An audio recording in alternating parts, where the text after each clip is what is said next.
Hello, hello mga lodi, mga idol, and mga beshi. Ayan. Hello po.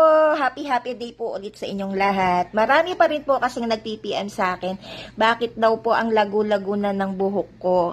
Ang haba-haba na ng hair ko. Ako po ay nasa treatment pa rin ng chemotherapy. Pero bakit mabilis humaba ang buhok ko? Ito po yung pinapahid ko. Actually, hindi lang po ako nagpapahid nito. Pati yung asawa ko, naglalagay din po siya ng oil sa kanyang buhok. Kaya kung makikita niyo sa mga videos ko, halos parehas na kami ng haba ng buhok ng asawa ko. No? So, konting apply lang mga besya. Huwag masyadong damihan. So, ganyan lang. Hindi ko po pinopromote to, ha? Itong product na to, gumagamit lang po ako. Personal use ko lang po ito. Hindi po ako, hindi ko po siya pinopromote, no, ng brand. Yung brand, hindi ko po pinopromote. User din po ako, gumagamit lang din po ako. So, ayan, apply lang siya. Actually, naglalagay lang po ako ng gantong langis kapag umaalis po kami or may lalakarin para hindi siya dry or hindi siya nakatayo. Pero pag nandito lang po ako sa bahay, wala po akong langis, di po ako naglalagay. So, ito po yung dahilan kung bakit ang bilis kumapal, lumago at humaba ng aking hair.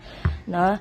Bakit ako naglalagay nito? Pwede na po akong maglagay nito kasi yung chemo drugs ko ay hindi na po matatapang. No? Tapos na po ako ng first to 6 cycle na chemo drugs, and then yung pagdating ng 7 hanggang 17th na, yung gamot na binibigay sa akin ay hindi na po matapang, kaya tuloy-tuloy na po yung paghaba, paglago ng aking hair.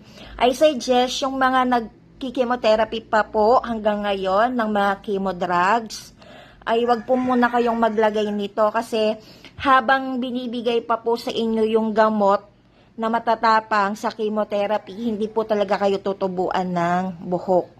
No? I suggest tapusin nyo po muna yung first to 6 cycle ng chemo drugs nyo na matatapang, and then after nun, palipas muna kayo ng pang 7 buwan, siguro pang 8 months, pwede na kayong maglagay nito, no? Again, uulitin ko, dapat tapos na kayo sa mga gamot na matatapang bago kayo maglagay nito. Kasi mababaliwala, useless, hindi rin e-epekto itong langis dahil nga may gamot pa kayo na matatapang, no? Para po dun sa mga nagkikimotherapy. Ngayon, kahit hindi po kayo nagkikimotherapy or wala kayong sakit, kung ang buhok nyo ay manipis, ayan, at gusto nyong humaba, apply lang po kayo nito. So, hindi lang po ito para sa may mga sakit o may mga cancer. Ito po ay for everybody, no? For everyone. Lalo na yung mga maninipis ang buhok. Even yung kilay ko, nilalagyan ko rin yan para mas lalong kumapal. Actually, makapal po talaga ang kilay ko bago ko na-diagnose ng cancer. No? Nakalbo po yan, sabay ng ulo ko na wala yung buhok ko, nung first to 6 cycle ako ng chemo drugs. So, ngayon, nakita nyo po, medyo makapal na. Tinigil ko na rin po yung paglalagay nito ng langis dahil nga okay na naman, may kilay-kilay na tayo, kaya stop na natin yung paglalagay ng langis. Kasi mainit po talaga yan, lalo na kapag marami kayong nilagay. So, yun, sana po nabigyan ko kayo ng idea. Again, hindi po ako nagpo-promote ng brand na ito. Ako po ay gumagamit lamang. For personal use ko po ito. Kung gusto nyo pong malaman kung saan po ito nabibili, pwede po kayong magtanong sa botika, pwede kayong pumunta sa Mercury Drug o kaya sa mga online shop. Meron po nito. No? Actually, I think even yung mga ginagamit natin, basta oil, wag lang yung mantika na panluto, no? Na I think nakakatulong siya sa lagot, pagpabahaba ng buhok. Ito po yung ginagamit ko, no? Ayan, yan po. Ayan. No, ayan. Ito po yung nabili ko sa shop. Sa kulay green na app. Ayan.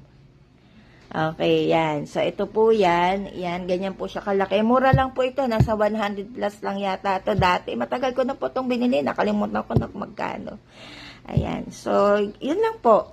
So, sana mapanood ito ng mga nagtatanong sa akin para hindi na po tayo paulit-ulit. Ano po, please follow may FB account, may YouTube account para kapag may videos kong ina-upload, kayo po yung unang makakapanood.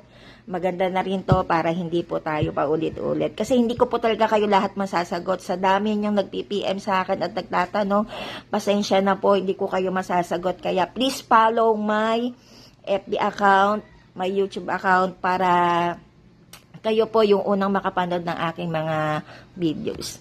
Maraming salamat po. Aja, pait lang tayo. Wag mawalan ng pag-asa. Tayong mga nagkikimotherapy, wag mawalan ng pag-asa dahil tutubo rin ang ating buhok. Kaya, Aja, kapit lang. Bye-bye!